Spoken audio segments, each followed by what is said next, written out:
Hey, everybody, welcome to Flip Your Life, where we talk about how investing in real estate is a way not only to make money, but to transform your entire lifestyle. I'm your host, Michael Haberman, and today I'm really excited to be joined by one of the most active and most energetic investors I know. He's a wholesaler, he flips, and he holds rentals, and he does it all on two coasts. Today's guest is Greg Helbeck. Now, Greg's story is a little different than our typical guests, as he didn't start in the corporate world and switch to real estate investing. Greg was a professional hockey player, and at around age 20, he realized that wasn't going to be his long-time career.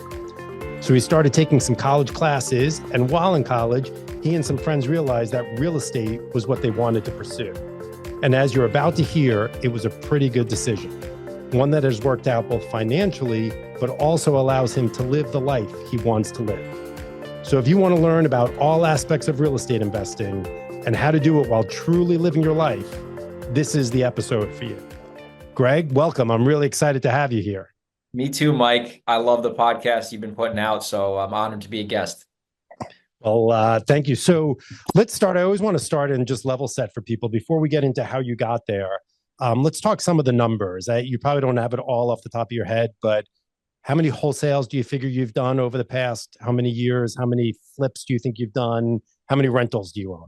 Yeah, so I have 10 rentals I own right now. I have 2 more in contract to close in the next couple of weeks. One of them is actually with you guys on the DSCR loan. And in terms of like real estate transactions, that's including flipping and wholesaling. At this point, we're probably around 350 total. So over the last like 6-7 years of like actively being in the business. I've been doing it for like 10, but it was the first couple of years were pretty slow. So at this point, we're at like 350. I would say 300 of those were probably assignments, and then the 50 of them were flips. But I really like to flip actually more than I don't really like the assignment business, which we can get into. Oh, interesting. So when you say assignment, wholesale, same thing? Yeah, same thing. Double when you're basically not closing, you're just flipping it to someone else before the settlement. So yep. And so you say you have a partner you work with? I have a partner in Delaware, Brett, who you know pretty well. And then Yep. the actual like Velocity business in New York and Washington, I'm the sole owner. So Brett technically is an employee of that company, but in Delaware, he's a partner on that. Yep. So pretty much the two of you have done 350 flips over the past 6 years. Yeah, he's probably done like 175 at this point, because he, when I got him involved in 2021, we really cranked up because basically there's two Gregs at that point, and we have a couple other people who work with us as employees. But we have a very small team. I mean, there's 4 of us total: me, Lena, Ryan, Brett. We compete hard in New York and Washington and Delaware, which are pretty difficult states. And last year we did 45 transactions on like the buy and the sell. And then I bought 3 rental properties last year. And I think it was 3 or 4 rental properties last year. Yeah. Wow. Yeah. And so what do those other people on your team do? So I have someone who answers the phone for all the new leads and screens out the prospects and does follow-ups. And then I have another person who helps me with all the social media stuff, with some of the transaction coordination work, utilities, insurance, a lot of like kind of admin stuff. So those are the 4, really functions in our business. There's the leads, there's the negotiating, there's the admin TC work, and then there's, the marketing and the capital, which is what I do. Got it. Great. Okay. So that's where we are today. Let's go back for a second to the beginning. So relatively, somewhat quickly, but you're a good storyteller, so I don't have to prod you too much. Tell us how it went from hockey to college to real estate investor. Yeah. So I was living in Massachusetts playing hockey, and it was, I got pretty far, but not far enough. And I realized, I was like, okay, like there's a very, very, very almost impossible chance of like playing in the show at this point. I was 20, and in hockey, that's old for hockey age because kids start young now. So I made the decision. This was in 2015. It was 2015, where I was like, this is a waste of time. I actually was playing, and we were up in Portland, Maine, and playing the team on the road. And I was like, in my head, I was like, if I don't play well this weekend, like I need to just get out of here because I'm wasting my life, right? And we won the series. I didn't play well. Ended up just doing the Irish goodbye afterwards. All the boys were out getting like beer for the weekend. I just got in my car and drove home. It was kind of crazy. And really, you just made the decision. I was like, this is just not good. Like, I need to get out of here. It was not a good environment I was living in either. I was living with a bunch of lunatics, and it was just not a good, cohesive, productive environment for a kid who's 20 or was 19 at the time. So anyway, go back with my parents. I had no I wasn't enrolled in college. They made me go to college, which makes sense. I went to community college. And at that point, I was like, what am I going to do? Like, am I going to, get a corporate job? Am I going to do, stocks, like real estate I heard about? So I had like a little summer job cutting weeds, cutting grass, and I'd listen to real estate podcasts. Guys were talking about making money in real estate. This is before real estate was popular. This is not like it's changed a lot in 10 years. And they kept talking about wholesaling houses. And, as a 20-year-old kid with no money, that's pretty appealing. Long story short, ended up getting a postcard about a seminar in town, went to the seminar with Devin, and we both decided we were going to join like this little training. It was like 2 weeks later, we paid $1,000 each. So we ended up going to this like training, another seminar. They really gave us all the information we would need to like go out and start getting leads. Went out there, started putting out bandit signs and handwriting letters. And it took me 9 months of absolute, like just brute force pound of the pavement to get my first deal. And I came home with a $5,000 check. And I showed my parents and I was like, hey, like, I know I've been working basically for free for the last 9 months, but it actually works. And then like a month later, I had a $10,000 check and then a $15,000 check. And then slowly but surely, I started to build up a business and eventually moved out of my house. And I've been living on the West Coast ever since. Got it. So a couple of things there. One, you went to a class for like a weekend boot camp. There's a Yes. lot of those, and I don't know the answer to this question. I don't know what you're going to say, but there's a lot of those camps that can get pretty pricey, right? Like, do you Yeah. have thoughts on those? Do you I do. recommend? I do. Okay, good. That company ended up getting sued by the FTC. I actually got a refund check in the mail like 9 months ago for $42 because there was a class action lawsuit. I didn't do the expensive ass stuff because what they try to do is like you pay for free or you go for free, then you pay 2,000, then you Right. raise your credit limit, then you go for 40 grand. That's complete BS. That model has gone away and will never come back. Information is a commodity nowadays. But yeah, so we paid $2,000, which at the end of the day was a lot of money for a kid with no savings, but it was enough to get me like serious to where it's like, oh, I got $1,000 here. Like I'm not going to screw around because I don't want to lose my $1,000. But I don't think that model will ever come back because the truth is all they're doing is just perceiving value that's actually not there. They're basically like selling you something for $40,000 and they're like routing you to like a call center in Utah to call someone who's reading out of a manual. So they really kind of capitalize on people's ignorance, which is unfortunate. So that's why there was that huge class action suit. And I got my $42 refund. So that was cool. Got the buy Yeah. deal. So there's folklore in the Rockies slash Haberman family that we funded Than Merrill's first flip before he Oh, you became. did? Yeah, No kidding. up in Fortune Connecticut. builders. Yeah. I can't confirm it, but it's the folklore in our business, and I've heard it from non-Habermans as well, former employees. So I think it's true. But and so let me ask you a little bit about, like you talked about 9 months. So I think I go to a lot of real estate meetups. New people want to get invested in real estate, which is great. And it seems like they're all like, I'm going to be a wholesaler because I don't have to have any money and I can just, start wholesaling. Tell us the real, dirty story behind what it takes to be a successful wholesaler. That's a great question. I'm very glad you asked it because wholesaling has changed so much in the last 10 years. It's unrecognizable. I would tell you right now, if it's 2025 and you're listening to this or in the future, it's brutal. The reason it's brutal is because wholesaling has become an actual industry that really should never be an industry because wholesaling is an exit strategy and it's a tool. It's not an industry.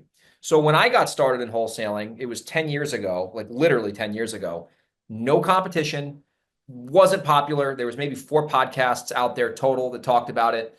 And it was very easy to get leads and it was easy to get deals, even though I didn't know what I was doing. It still took me a while. But the level of competition and the costs and the effort required to get a contract at a discount was way easier, right? I didn't have the knowledge, so that's why it was hard for me. But now what's happened is wholesaling's gotten so popular. There's so many people calling people. I mean, I get calls all the time. I have rentals. I get freaking blown up by wholesalers. Texts, calls, postcards, ringless messages and voicemails. It's so saturated now. So you can obviously still do it, and we still do it all the time. But it should never be your model because what I've learned with wholesaling and then obviously graduating up to flipping and owning properties as rentals is that getting a deal is the hardest thing, right? So if you can get a deal and it makes a lot of sense on paper, you should never wholesale the best deals because you can flip them or keep them as rentals and you can capture all that equity either on a sale to the retail market after it's rehabbed or on a refinance when you know do the burst strategy.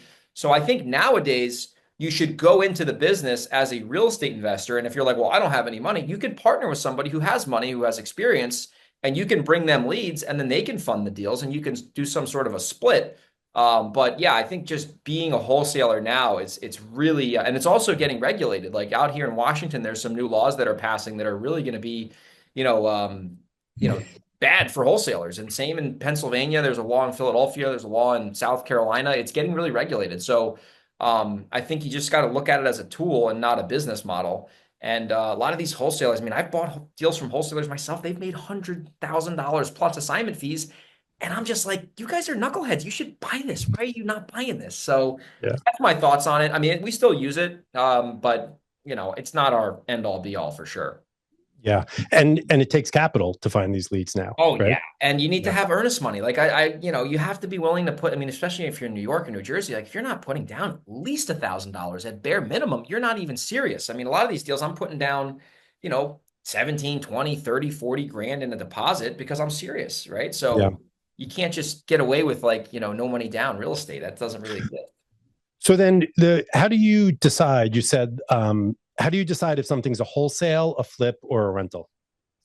Great question. So first of all, the rentals, it's pretty easy. I just look at like for the year, if I want to pick up 3 or 4 properties, you know, and put them in the rental bucket, you know, as these leads come in, I'll underwrite all them as 3 different exits. And if it makes sense as a rental and I'm still haven't hit my goal of 3 or 4, I'll just by default put it in as a rental. It's got to make sense financially. It's got to cash flow or at least break even because if even it breaks even, I'll keep it because I got the other business that makes a lot of money.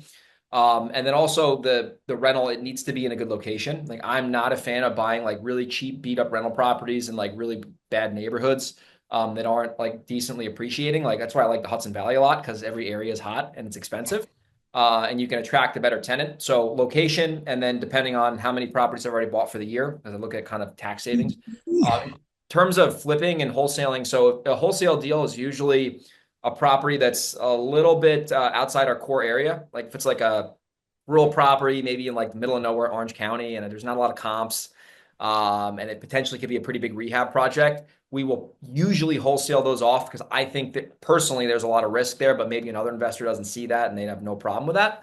And if it's a flip, I mean, it's got to number one make at least minimum 10% net profit of the sales price ARV. So if it's a 600K house, it's got to at least make 60 grand in net profit after all the costs are accounted for, soft costs, rehab costs, closing costs. And if it can achieve that number and it's in a decent area where there are legitimate comps, not like BS comps that are like made up from 3 miles away, I'll usually flip that property and I'll either rehab it and do like a full job like this property up in Tivoli I just did, or I'll just put, you know, 10K worth of work in there, paint, carpet, do the landscaping, and then sell it as is and still get a good number for it. Got it. So you have a certain goal of how many rentals you want to own, and you're buying rentals sometimes just for the appreciation, even if it's not making a lot of cash flow. Yeah, if it breaks even, I'm fine. Doesn't matter to me because I got other properties that do make good cash flow, and then I have my business that makes really good money every month. So if the rental breaks even and supports itself, that's fine. Even if I have to leave money in there, like if I got to put 25K or 25% down, I'm fine with that because not only am I getting that equity built in because I bought it at a discount, I'm also getting the tax benefits on that. And if it's supporting itself day one, ultimately when the rents go up, because they usually go up a little bit every year, it will eventually cash flow. And then that whole time I'm paying down principal. So honestly, even if it loses 100 or $200 a month, I'll still probably take it if it's in the right location because I can, you know, I like location specific rentals, right? So if it's in like a really good school district and it's a nice 3-2 ranch and it loses $200 a month, I'm absolutely okay with doing that deal. But I've been around for 10 years and, you know, I'm not a rookie. So if you're brand new and you're buying a rental, I would never do that.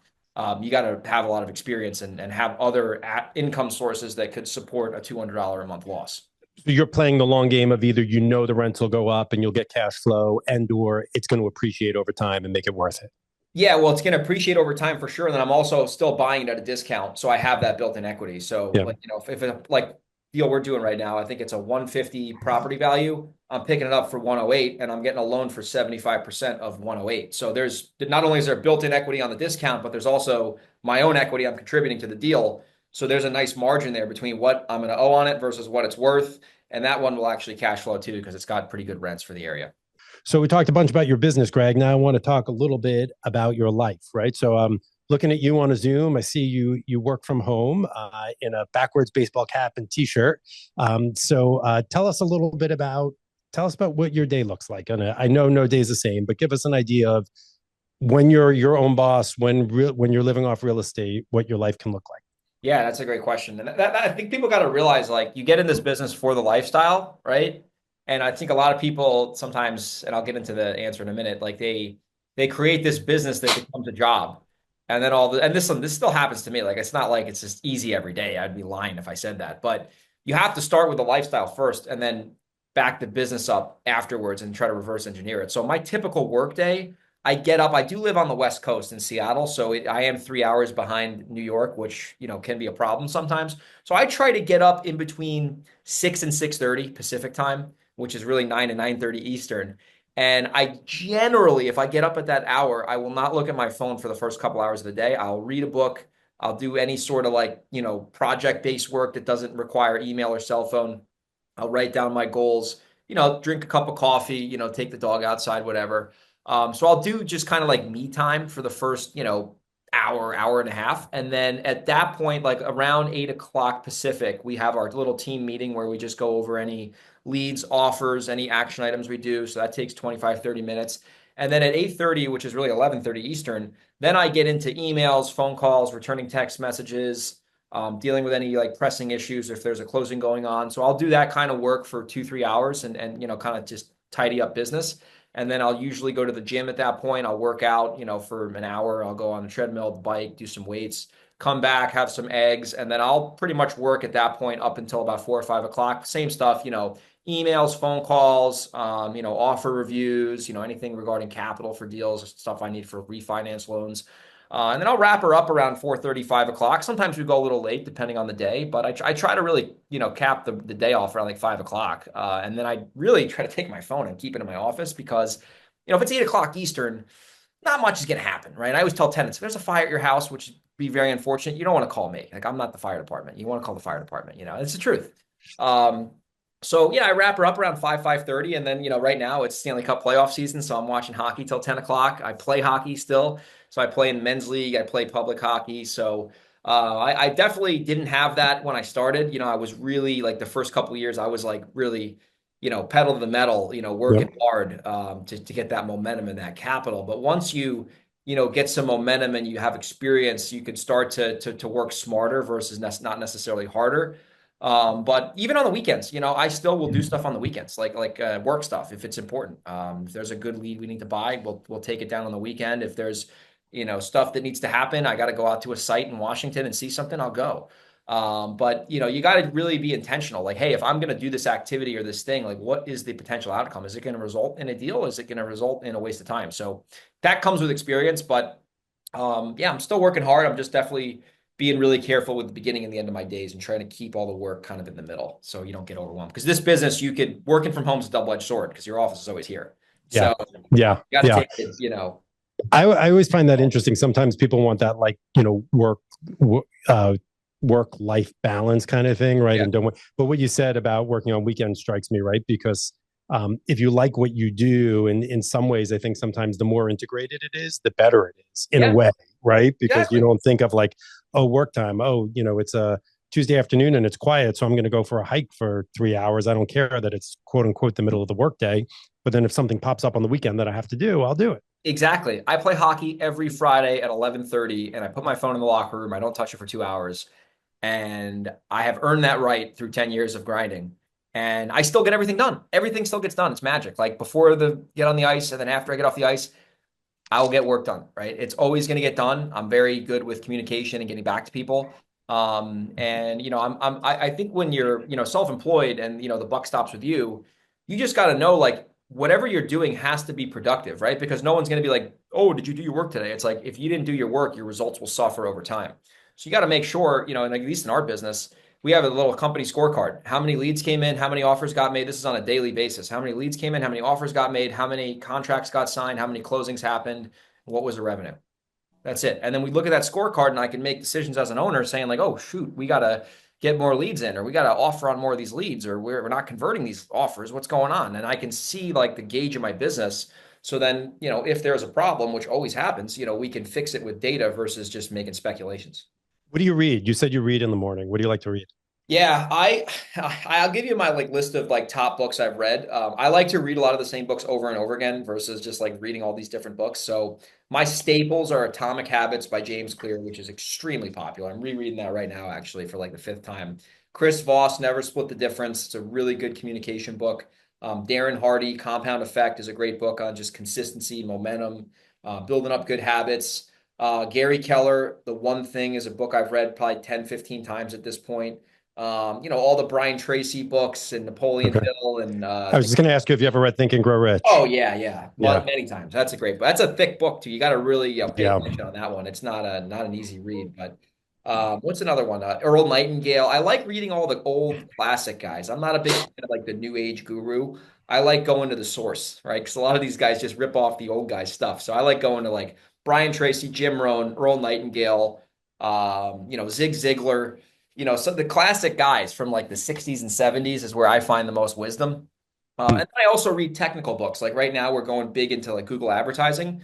So I'm reading books on that. I hired a coach to teach me how to do that so I can do it in house. So besides reading, I'm always a big fan of like going on YouTube or going on podcasts and typing in specific things that you want to learn and then listening to selective podcasts or YouTube videos on that topic. So, like, for example, how do you run a good Google Ads campaign? You could type that into YouTube for real estate investing, and there's like hundreds of videos. And then you can select what videos really appeal to you that can actually get you closer to your goal versus just like binge listening or random stuff. Yeah. So you talked about reading, you talked about hockey. You didn't talk about travel, which I'm surprised because I feel like every time I look on your Instagram, you're Yeah. somewhere else. Yeah, yeah. Once again, that came with, I didn't start like traveling hard until like 5, 6 years in the business. But, at this point, I do 99.9% of everything virtually with a mobile notary or DocuSign or whatever the case might be. So with that, I do travel a lot. I go to New York a lot. I go probably every 6 weeks. I fly across the country. My parents live there. A lot of my family and friends are there. So I spend time with them. I've gone to Asia many, many times. Going on a cruise next week. I like going to conferences. So when you have a virtual business and you can do all your work through the computer and with a cell phone, you can be on vacation, and if you need to get work done, you can get work done. It's amazing. So, I would advise people, if you're building this business, you want to, as soon as you can, at least release yourself from physically having to be somewhere, right? And if you're going on appointments, that's a little difficult, but you could still do it over the phone. We bought hundreds of houses over the phone. I mean, it's pretty simple once you do it. And at that point, you can travel wherever you want, and even if you're a real estate agent, because people think, oh, real estate agent, you have to go there. It's like you can have someone on your team show the house. Like you don't need to physically be there. So yeah, I mean, I would recommend anyone who's, getting started in this business or in this business, with the way technology is now with Zoom and text messages and mobile notaries. And I mean, as long as I'm in the continental US, even if I'm not in the country, I could always go to the embassy if I had to like sign documents. So obviously we don't do closings if I'm in Asia, right? That's just Right. not a good idea. But if you absolutely had to, you could.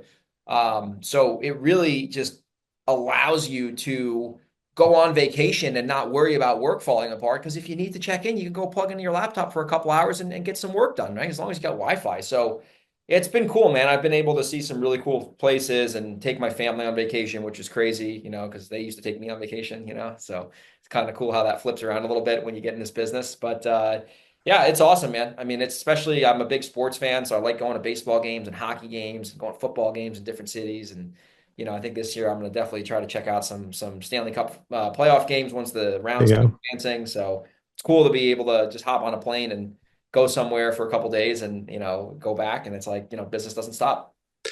And when you travel, are there ever quote unquote vacations where you say, I'm not working on this trip? Or is it more we were talking about Yeah, before, if you integrate your life, you know, it depends. That's a good question. I mean, it depends on where I am. Like if I'm in Asia, like it's very, very difficult to communicate with people because of the time change. So, I mean, if I'm in Asia, I'm probably not going to do anything, honestly. okay. If I'm in the continental US or Mexico or Canada, like if I have to do something, if I look at it like, okay, my objective on this vacation is to not work. But if something comes up where I need to be involved, I have no problem spending 20, 30 minutes taking that task and getting it done. But I usually warn people in advance, I'm going to be on vacation for a week. If it's super urgent, text me. If it's not like super urgent, just like let it sit for a week. So I'm pretty good with that. Like I'll put an email, bounce back on, and, I'll text anyone who's I'm like actively working with, like a lender, whoever, and say, hey, I'm going to be out of town from this date to this date. So, anything that you're pertaining to the file, like we'll keep it on the shelf for a week. So I think when you warn people too, and you go on vacation, a lot of people won't even text you because they know you're on vacation. So like if you go, hey, Greg, I'm going to be out of town for a week, I'll say, all right, no problem, Mike. I'll talk to you when you get back. Have a nice day. I think a lot of people don't warn people, and they're getting blown up on vacation. It's like, well, that person didn't know. They don't have a tracker. I think the theme I keep coming back to in these podcasts is, sometimes people sell this dream of, working in real estate, passive income. You don't really have to work, which I don't think is true at all. It's not that you don't work, but you can work on your own terms. And I think Correct. that's the magic of what real estate allows you to do. So last question. I ask everyone this question. If you were starting over, is there one thing you do differently? Yeah, I would definitely find someone who I could partner with to take deals down right off the bat instead of wholesaling everything. Because there's so many deals I gave away when I was a young, naive wholesaler where I could have made, it makes me want to throw up, but like honestly, I could have had another 500 to 700K cash in my account if I just was smarter with that. But you don't know. You don't know what you don't know, right? So I would say nowadays you want to align yourself with someone who has experience, who you can bring value to, which is usually the result of getting leads and bringing them to them. And, get into a situation where if you bring value to that person, they will do the deal with you. And then instead of making 30 grand wholesaling it, you could flip it with that person and make potentially, $40,000 each. And, all of a sudden you made an extra 10 grand and you have the experience now, you understand how the process works. Like I used to go back when I was, probably a year or two in, I would just go to job sites on like one of my mentors' houses and I would just walk around there for hours. I would just sit in a construction site, like look at the stairs and like look at the faucets and be like, oh my God, this is so cool. Now you couldn't pay me to go to a job site. I'm like, I'm never going ever. Like just send me a video, Yeah. Yeah. But yeah, you definitely look at yourself as an investor, not a wholesaler. And if wholesaling is a tool you want to use sometimes, you could pull out the wholesale hammer. But you definitely want to look at yourself as just a purchaser of real estate. And then once you have the contract, you decide what you want to do with the house or condo. Awesome. Well, that's great advice and a great episode. I will say, I have a couple of family members, namely a couple of nephews, and maybe even my brothers who are my partners, who I'm not so sure regularly listen, but the hockey is going to hook them. They're all, suffering Islander fans. But yeah, I know, Hugh. But listen, we grew up on Long Island in the '80s. I like the Island. I have Islanders hat. Nothing better than that. I like the Island. I like all New York teams. I don't care. As long as they're from the tri-state area or Washington, I'll root for them. Yeah. But thanks for joining us. Greg has his own podcast and a really active Instagram feed. We'll put it in the show notes. But Greg, really appreciate you spending the time with us, and we'll talk soon. Hey, it's my pleasure. Thank you.